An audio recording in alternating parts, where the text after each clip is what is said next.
Assalamualaikum teman-teman, saya Randy Adaha, Sekilas IT. Pasti di luar sana banyak teman-teman yang berencana untuk merakit sebuah PC.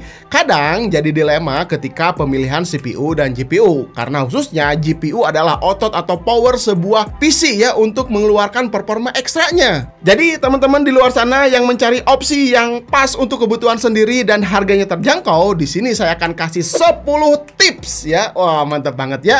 Ya udah, kita langsung saja gas ke tipsnya. Let's go. Pertama, tentukan kebutuhan utamanya. Mau gaming, editing, atau hanya sekedar display aja. Pilihannya antara AMD, Nvidia, dan yang terbaru ada dari Intel Arc. Jika kalian bertujuan sebagai gamer dengan keinginan FPS tinggi, GPU AMD Radeon bisa jadi pertimbangan karena harga bisa lebih ringan di kelas yang sama jika dibandingkan dengan kompetitor. Namun, jika kalian berencana untuk kebutuhan gamer dan productivity, pilihan GPU dari Nvidia bisa dilirik. Mereka punya series RTX berteknologi tiada tanding dalam urusan productivity atau bahkan AI di zaman sekarang. Namun, harganya ya sedikit agak tinggi. Jika hanya sekedar untuk display, kebutuhan tugas, ngetik ringan, bisa pilih Intel UHD, biasanya udah terintegrasi di dalam CPU Intel Non-F untuk prosesor terbaru ya. Atau juga pilihan varian dari AMD Ryzen-nya yang ada seri G-nya, misalkan 2200G, 3200G, 5600G, dan lain-lain. Namun di Ryzen terbaru yang sekarang 7000 series, udah ada iGPU-nya. Kalau hanya sekedar untuk display kegiatan ringan, bisa dimanfaatkan. Kedua, VRAM adalah salah satu faktor penting untuk gaming ringan di resolusi 1080p. Ya, kalian harus cari minimal 4 GB VRAM. Untuk zaman sekarang, kebutuhan gaming editing itu bisa tercukupi. Terus tips yang ketiga, perhatikan konsumsi dan kompatibilitas power supply. GPU yang berperforma tinggi membutuhkan daya yang besar. Pastikan power supply kalian cukup untuk menahan beban GPU yang mau dibeli. Misalkan GTX 1650 Super minimal 400 watt atau RTX 3060 minimal ya 550 watt. Dan satu lagi ya, ingat teman-teman, jika kalian pakai GPU yang modern high-end, contoh RTX 4080, ini GPU memerlukan power dengan pin terbaru 12 pihak power. Jadi pastikan power supply yang kalian pakai sudah punya teknologi ATX 3.0 atau ATX 3.1 untuk menghindari lonjakan tak terduga. Jadi jangan sampai beli GPU elite, power supply beli yang sulit. Terus tambahan lagi ya, penting harus diperhatikan brand dari power supply-nya. Tips yang keempat, kalian harus bandingkan harga dan performa dulu sebelum beli. Sering sekali ya harga GPU tuh naik turun dalam jangka yang pendek. Cek beberapa e-commerce untuk mencari tahu harga pasaran pada saat itu. Pertama, jika beli second, perhatikan garansi yang tersisa dari distributor resmi jika masih ada.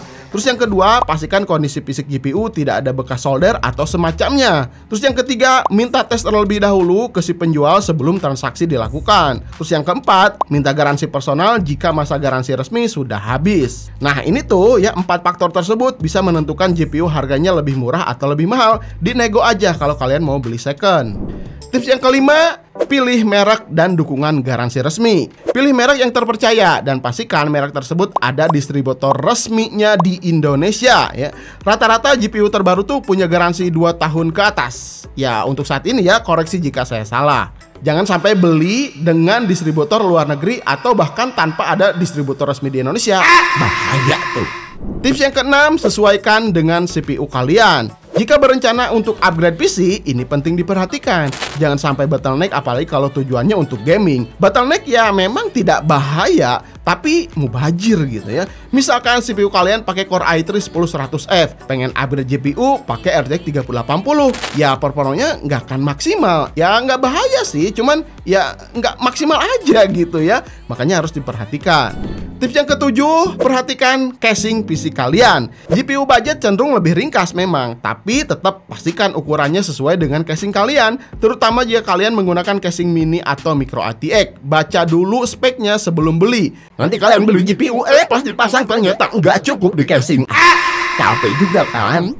Tips yang ke-8, perhatikan tahun rilis GPU dan series GPU-nya. Walaupun sama-sama punya VRAM 4 GB GDDR5 128-bit, ada juga yang dirilis tahun jadul. Misalkan GT740, dia tuh kan punya spek 4 GB 128-bit GDDR5. GPU ini tuh dirilis tahun 2014, berarti udah 10 tahun yang lalu. Nah, sama speknya mirip nih sama GTX 1650 4GB 128-bit GDDR5. Ya, mirip kan speknya? Tentu performanya ini sangat jauh sekali karena teknologi arsitektur ini tuh sudah berbeda. Jadi harus diperhatikan tahun rilis dan series GPU-nya. Yang kesembilan, tunggu momen diskon dan turun harga. Jika kebetulan ada event e-commerce misalkan 11.11 kayak kemarin tuh ya, biasanya tuh ada diskon. Dan momen jika ada game baru dirilis, biasanya pembelian GPU baru akan dieksklusifkan.